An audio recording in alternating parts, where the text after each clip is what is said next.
একটি সুন্দর হাদিস হুরায়রা রাত হতে বর্ণিত। তিনি বলেন, ইব্রাহিম 3বার ছাড়া কখনো মিথ্যা বলেননি। তন্মধ্যে 2বার ছিল আল্লাহর ব্যাপারে। তার উক্তি আমি অসুস্থ 8:9 এবং তার অন্য এক উক্তি বরং এ কাজ করেছে, এই তো তাদের বোরটি আম্বিয়া 6:3।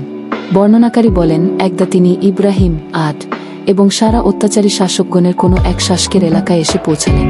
তখন তাকে খবর দেয়া হলো যে এই এলাকায় জনৈক ব্যক্তি এসেছে, তার সঙ্গে একজন সবচেয়ে সুন্দরী মহিলা আছে। তখন সে তার নিকট লোক পাঠাল। সে তাকে নারীটি সম্পর্কে জিজ্ঞেস করল, এ নারীটি কে? তিনি উত্তর দিলেন, মহিলাটি আমার বোন। অতঃপর তিনি সারার নিকট আসলেন এবং বললেন, হে সারা, তুমি আর আমি ব্যতীত পৃথিবীতে আর কোনো মুমিন নেই। এই লোকটি আমাকে তোমার সম্পর্কে জিজ্ঞেস করেছিল। তখন আমি তাকে জানিয়েছি যে তুমি আমার বোন, কাজেই তুমি আমাকে মিথ্যা প্রতিপন্ন করো না। অতঃপর বাদশাহ সারাকে আনার জন্য লোক পাঠাল। তিনি তার নিকট পরামর্শ করলেন এবং রাজা তার দিকে হাত বাড়াল।